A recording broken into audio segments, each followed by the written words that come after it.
it's a very, very hungry group of young players. I mean, very hungry. I'd say the most resilient that I've ever worked with. And I think a lot of credit goes down to the environment being set well before I came in. You know, like Jordan has done a great job of setting the tone and what the expectations are for the 510 players.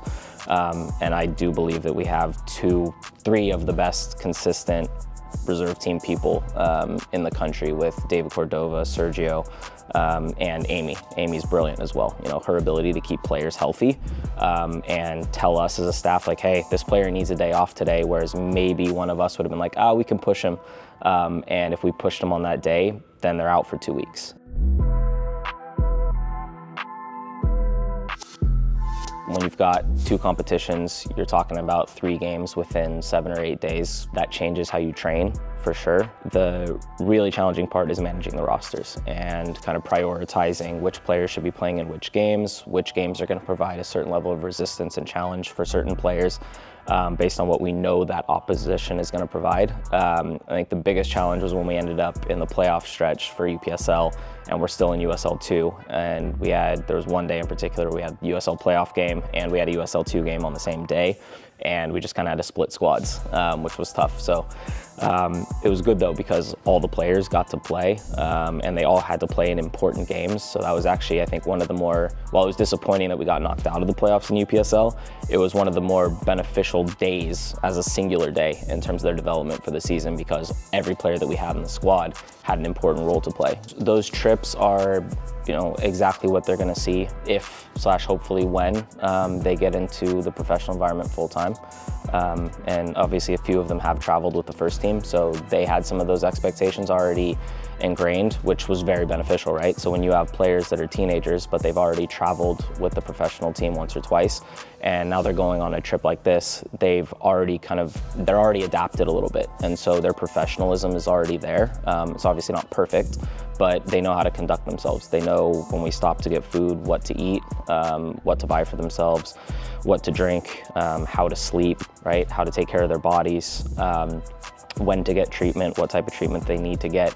And so the guys are very, very responsible, and at no point, you know, when we're on the trip are we ever worried about, like you sometimes would be with young players and teenagers, like, oh, are they really gonna take care of themselves? Like, no, they understand they're in an environment that is pushing them to be professionals, and they have to act in a professional manner if they're going to reach those goals. If we're just trying to win, we're not going to demand, and 510 is not going to demand certain actions from them that may be perceived as more risky, right? Like, if we're just trying to win, we may not have them play from the back as much. We may not have them play some actions that we know are going to be high risk, but high reward if they come off. But we know there's going to be mistakes. I mean, I can go back to the very first UPSL game where it was 0-0, and the first goal that we gave up was a player that's now been training and has made his professional debut with the first team, but at that time he hadn't.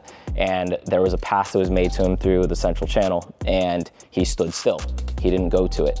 Pass was slightly under hit, defender rounds him, they walk through, counter, goal. And at that time, we were in complete control of the game, we were peppering the opponent, and that was the first action. And it was oh crap for him. And if we're not demanding that those actions be made so the players learn, then they don't have that response that's necessary for them to then get into the professional environment where they're not making those same mistakes. Every single day, Gavin is asking, hey, how is 510 training?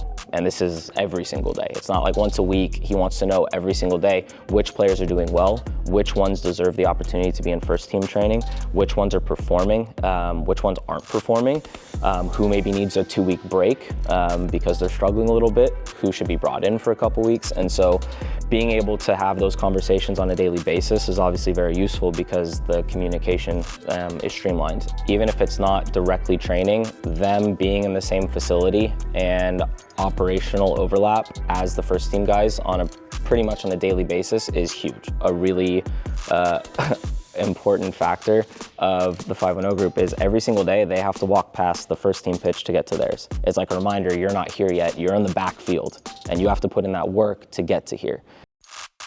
there's a big difference between a 16 or 17-year-old boy and a 25-year-old man that's putting food on his plate for his family. Like that's who you're competing with. It's not your buddy who's also good. It's somebody that's doing this for a living and you're here to potentially take their job.